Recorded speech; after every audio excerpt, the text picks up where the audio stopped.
حضرت ابراہیم علیہ السلام بیت اللہ کو تعمیر کر رہے تھے، کعبہ کو اللہ کے حکم سے بنا رہے تھے، اور ساتھ ساتھ اللہ احکم الحاکمین سے کچھ دعائیں بھی کر رہے تھے۔ ان دعاؤں میں ایک دعا یہ کہ ربنا، اے ہمارے رب، وابعث فیہم رسولا، ہم تیرے اس محترم شہر کو بنا رہے ہیں، آباد کر رہے ہیں، اس شہر میں تیرے گھر بیت اللہ کو بھی بنا رہے ہیں،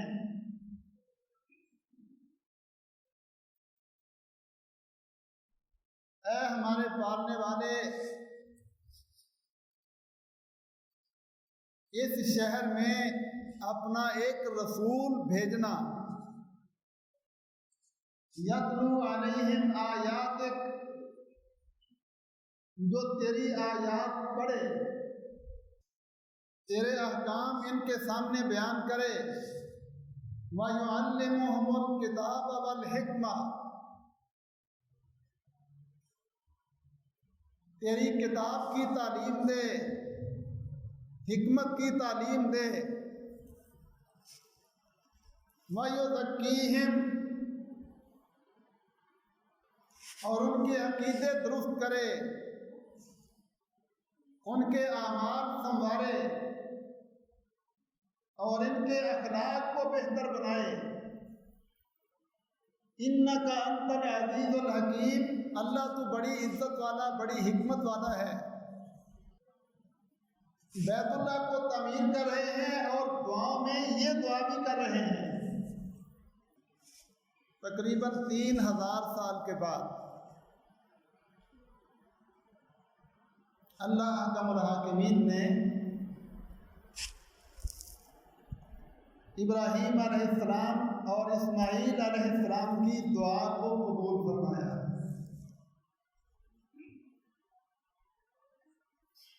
تین 3000 سال تقریباً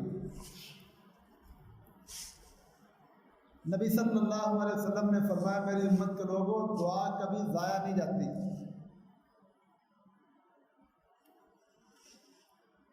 دعا کرتے ہوئے یہ مقتاحت محسوس نہ کیا کرو کہ بڑی دعا کی ہے، بڑی دعا کی ہے، قبول ہی نہیں ہوتی۔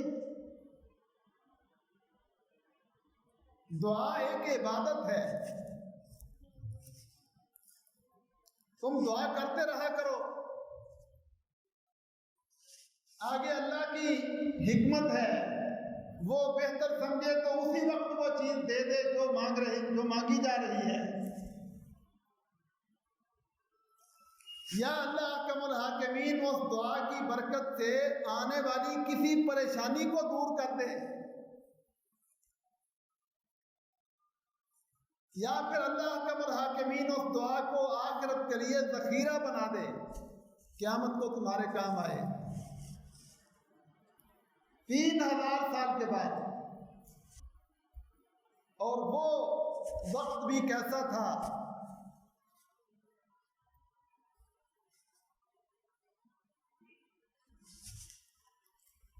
ابراہیم علیہ السلام نے دعا کی بیت اللہ کو تعمیر کرتے ہوئے، اور 3000 سال کے بعد ایک وقت ایسا آیا، یمن کا ایک بادشاہ ہے ذو نواس، 524 ہجری کے عیسوی، 524 کے آگے پیچھے کی بات ہے۔ ذو نواس ہیمیر قبیلے کا آخری حکمران، کٹر یہودی اور سخت متشدد یہودی، یمن کا حکمران بن گیا۔ ادھر نجران میں، آج یہ سعودیہ کا شہر ہے نجران، یمن کے قریب ہی ہے۔ نجران میں ایک عبداللہ ابن سامر، عیسائی، حضرت عیسیٰ علیہ السلام کو ماننے والا، متقی آدمی، مذہبی انسان، توحید والا انسان۔ یہودی ہیں تو یہ بھی موسیٰ علیہ السلام کا کلمہ پڑھنے والے، تورات کو ماننے والے، لیکن یہودیوں کے اندر یہ بری خصلت تھی کہ یہ آسمانی مذہب کو ہمیشہ اپنے اوپر جبر سمجھتے رہے۔ آج بھی ان کی یہی صورتحال ہے۔ نبیوں کی تعلیم، اللہ کے احکامات، اللہ کا دین یہودیوں کو کبھی پسند نہیں رہا۔ یہ خواہشات کے پیچھے چلنے والے، مرضی کی زندگی گزارنے کو پسند کرنے والے تھے۔ ان کے جو مذہبی لوگ تھے وہ بھی تورات کو اپنی مرضی کے مطابق بنا کر استعمال کرتے تھے۔ تحریف کرنا، اللہ کے احکام کو بگاڑنا، نبیوں کے احکامات کو بگاڑنا، یہ یہودیوں کی گھٹی میں پڑا ہوا تھا۔ اور اگر نبیوں کو سمجھاتے تھے تو یہ نبیوں سے لڑتے تھے۔ قرآن مجید نے بیان کیا کہ نبیوں کو قتل بھی کر دیتے تھے۔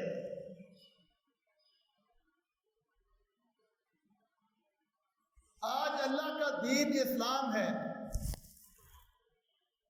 اللہ کا پسندیدہ دین دنیا والوں کے لیے اسلام ہے، اور آج روئے زمین پر آسمانی دین کے ساتھ سب سے بڑی دشمنی رکھنے والے یہودی ہیں۔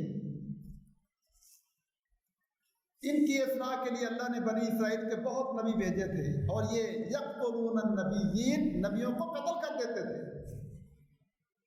وجہ کیا تھی؟ ذالک بما عصوا، نافرمانی،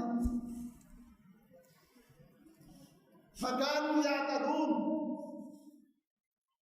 تو عبداللہ ابن سامر علیہ السلام، ایک متقی عیسائی، نجران میں لوگوں کو دین کی دعوت دینے لگا۔ اس وقت عیسیٰ علیہ السلام کا دین تھا۔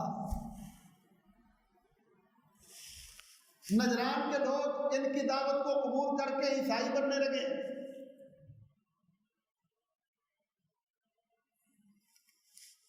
تو ذو نواس کو پتہ چلا کہ میرے ہمسائے میں نجران میں عیسائیت پھیل رہی ہے، نصرانیت کی دعوت دی جا رہی ہے،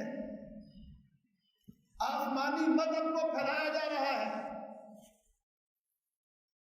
اور ان مذہب کے دشمنوں کو مذہب اس لیے بھی پسند نہیں۔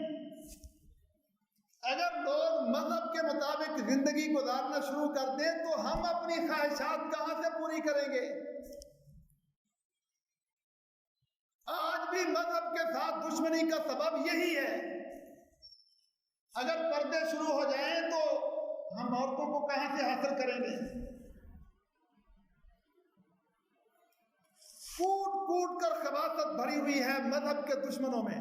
یہ ترقی کے نام پر، جدیدیت کے نام پر، اصل میں یہ مذہب کے دشمنی کرتے ہیں۔ ذو نواس کو غصہ آ گیا کہ میرے ہمسائے میں یہ مذہب عیسائیت پھیلائی جا رہی ہے۔ لشکر لے کر آ گیا۔ نجران کے بیچارے وہ کمزور لوگ عیسائی، ان کا گھیراؤ کر لیا۔ ان سے کہا یا تو عیسائیت چھوڑ دو، یہ مذہبی زندگی ہم نہیں برداشت کرتے، اللہ کے حکم کے مطابق زندگی اور اس کے نبی کی سنت کے مطابق زندگی ہمیں برداشت نہیں، یا تو یہ چھوڑ دو اور ہم جیسے بن جاؤ، یہودی بن جاؤ، یا پھر قتل ہونے کے لیے تیار ہو جاؤ۔